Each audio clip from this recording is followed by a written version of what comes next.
I am so excited. We are getting so much positive feedback on this habit series. We are diving into counter rotation training of the core. We're talking with Joe Camisa, one of my right-hand guys in terms of content development for the Parisi Speed School. Joe's a doctor of physical therapy and really has taken a deep dive into Dr. Stuart McGill's research and information. And all month long, last month and a half or so, we're talking about the anatomy of the core. Today, we're going to talk about the psoas and iliacus, really important muscles. And I know a lot of people call them the Illio Psoas, but they really are two different muscles. And talk to us about the anatomy of these muscles, you know, why they're important, but really walk us through the structure because we're going to see them up on the screen.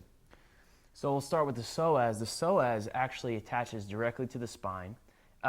Actually attaches right to the discs. So when you're activating the psoas, you actually put a lot of load on your discs.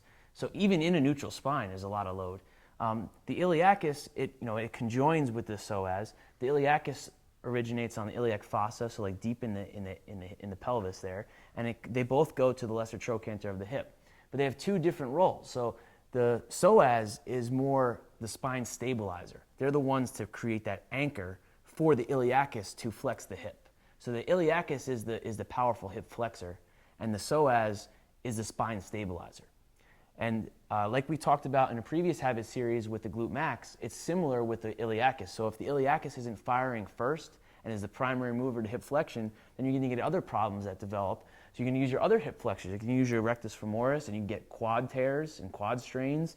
You can get medial knee pain because you're using your sartorius too much to flex the hip, or you can be overusing the TFL, and you can come across when sometimes you see sprinters, they're running, and if they're not using their iliacus, they'll come into internal rotation and adduction when they bring their hip up into that the hip drive phase, the hip flexion phase of running.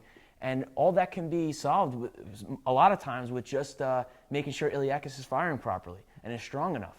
Well, you know what's interesting? Up on your screen, you see a still shot of my son, and you see he has tremendous valgus at the knee right now in a sprint, which I took of him with the coach's eye on a cell phone. Mm-hmm. And I said, wow, there's something going on here that we need to fix. Mm-hmm. I brought him to Joe to deep dive into the anatomy and really look at what was strong, what was weak, and why we were getting this irregular gait. And I wouldn't have seen it in the naked eye. I had to coach's eye it and really slow it down. And I just did it just to check his form. And why don't you kind of go through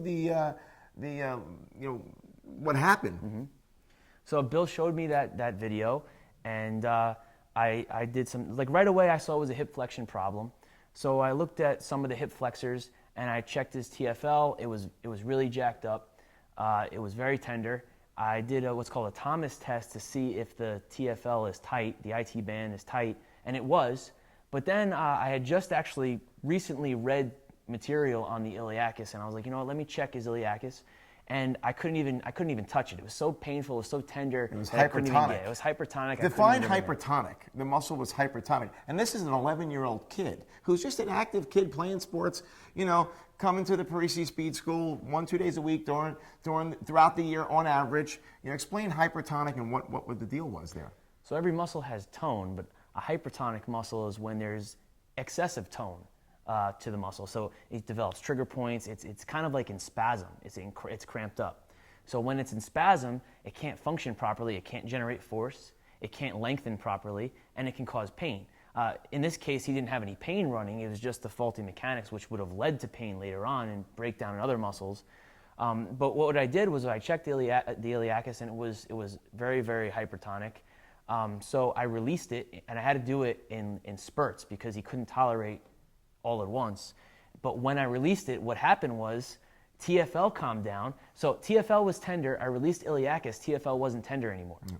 I also checked the length, and TFL was now more flexible, and I never touched TFL. So what happened was I found the driver.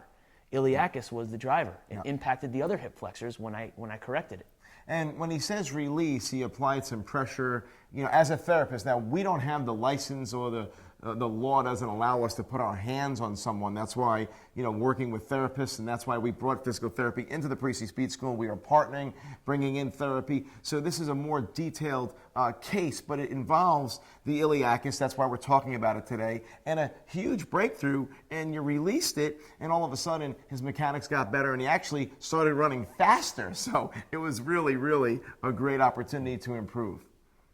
And that's right, Bill. So that's a great a way for you to develop a relationship with a physical therapist, because you can refer out in situations like that. But if you're trying to train the iliacus, one of the best ways to get started is with the dead bug exercise.